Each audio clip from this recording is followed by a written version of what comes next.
తెలంగాణ రైతు సోదరులందరికీ నమస్కారం. రైతు భరోసా డబ్బులపై మంత్రి తుమ్మల నాగేశ్వరరావు గారు జనవరి 2వ వారం నుండి రైతుల ఖాతాలో జమ చేయనున్నట్లయితే తెలుస్తుంది. 4 ఎకరాల వరకు అయితే మొదట పడతాయి అన్నమాట. అంటే అర ఎకరం నుంచి మొదలెట్టి జనవరి ఇప్పుడు ఈ నెలలో అన్నమాట చూసుకున్నట్లయితే జనవరి 2వ వారం నుండి రైతు భరోసా అమలుకు రాష్ట్ర ప్రభుత్వం శ్రీకారం చుట్టినట్లయితే తెలుస్తుంది. ఇప్పుడే వచ్చిందన్నమాట ఈ యొక్క ఇన్ఫర్మేషన్ సంబంధించి కూడా మనం చూసుకున్నట్లయితే సంక్రాంతికి రైతు భరోసా విడుదల చేస్తామని అయితే చెప్పారు. వాళ్ళు చెప్పిన విధంగానే 10 ఎకరాల వరకు సర్వేలు చేపట్టి సర్వేలు కూడా చూసుకున్నట్టయితే జనవరి 2వ వారంలోగా పూర్తి అవుతున్నాయి అన్నమాట. మరి రైతు భరోసా ఖచ్చితంగా అమలు అవుతుందా అంటే అమలు అవుతుంది. ఎందుకు అమలు కాదండి? జెడ్పీటీసీ ఎంపీటీసీ ఎన్నికలు ఉన్నాయి కదా, ఖచ్చితంగా అమలు అవుతుందన్నమాట.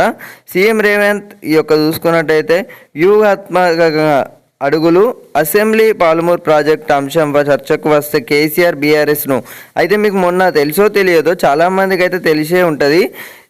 మనం చూసుకున్నట్టయితే అసెంబ్లీలలో రైతు భరోసా డబ్బులకు సంబంధించి ప్రశ్నించే ఇప్పుడు చూసుకున్నట్టయితే కేసీఆర్ సింహం దిగింది, ఇప్పుడు వచ్చింది అప్పుడు వచ్చింది అంటూ అయితే మనం చూసుకున్నట్టయితే చాలా మీడియా వచ్చేసి అంటే మీడియా మొత్తం చూసుకున్నట్టయితే గర్జించబోతుంది అన్నట్లే వివరించారన్నమాట. సో కేసీఆర్ గారు అయితే మొదటిసారిగా అసెంబ్లీ రాగానే వీళ్ళు అందరూ కలిసి అంటే ఇప్పుడు మనం చూసుకున్నట్టయితే కేసీఆర్ అయితే మొదటిసారిగా మొన్న అసెంబ్లీకి అయితే రావడమే జరిగింది. వచ్చి ఒక 15 నిమిషాలు అయితే ఉండడమే జరిగిందన్నమాట.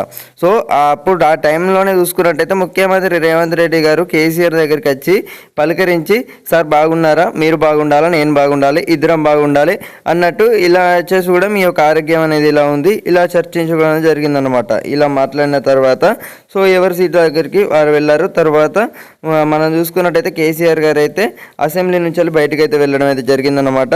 సో రైతు భరోసా డబ్బులకు సంబంధించి ప్రశ్నిస్తారని అయితే చాలామంది ఇప్పటికే చూసుకున్నట్టయితే మీడియా వర్గాలు చెప్పినాయి. అటు చూసుకున్నట్టయితే మొత్తం చూసుకున్నట్టయితే రివర్స్ అయిందన్నమాట. ఇక్కడ చూసుకున్నట్లయితే ఈయన పోయి సెకండ్లు ఇచ్చుకుంటారు, వాళ్ళు పోయి ఇచ్చి హగ్గులు ఇచ్చుకుంటారు, వీళ్ళు మంచిగా అంటారు అన్నమాట. చూసే జనాలు మనకి ఎందుకులే కానీ ఒకసారి అయితే జనవరి 2వ వారంలో చూసుకున్నట్టయితే రైతు భరోసా డబ్బులకు సంబంధించి అయితే రాష్ట్ర ప్రభుత్వం అమలుకైతే సిద్ధమవుతున్నట్లయితే తెలుస్తుంది అన్నమాట. జనవరి 2వ వారం నుండి రైతు భరోసా అమలు చేస్తున్నారు. ఈ యొక్క ఖచ్చితమైన ఇన్ఫర్మేషన్ అన్నమాట. ప్రతి ఒక్క రైతు సోదరులకు తెలియజేయాల్సిన ఈ యొక్క ఇన్ఫర్మేషన్. ఎకరాకు 6,000 రూపాయల చొప్పున మొదట చూసుకున్నట్టయితే 4 ఎకరాల వరకు అయితే విడుదల చేస్తున్నారు అన్నమాట. సో ఇప్పటికే మనం చూసుకున్నట్టయితే జెడ్పీటీసీ ఎంపీటీసీ ఎన్నికలకు సంబంధించి ఎన్నికల షెడ్యూల్ కూడా విడుదల చేస్తామని అయితే చెప్పారన్నమాట. కానీ మనం చూసుకున్నట్టయితే తెలంగాణలోని యొక్క మున్సిపాలిటీ ఎన్నికలు అనేవి కూడా నిర్వహిస్తున్నట్లయితే తెలుస్తుంది. తెలంగాణలోని 117 మున్సిపాలిటీలు 6 కార్పొరేషన్ల డ్రాఫ్ట్ ఓటర్ల జాబితాలు రిలీజ్ అయ్యాయి. ఈ నెల 4వ తేదీ వరకు అభ్యంతరాలు స్వీకరించి 10న తుది జాబితా విడుదల చేయనున్నారు. మొత్తం 45 లక్షల మందికి పైగా ఓటర్లు ఉన్నారు. అందులో 23 లక్షల మంది మహిళలు, 22 లక్షల మంది పురుషులు ఉన్నారు.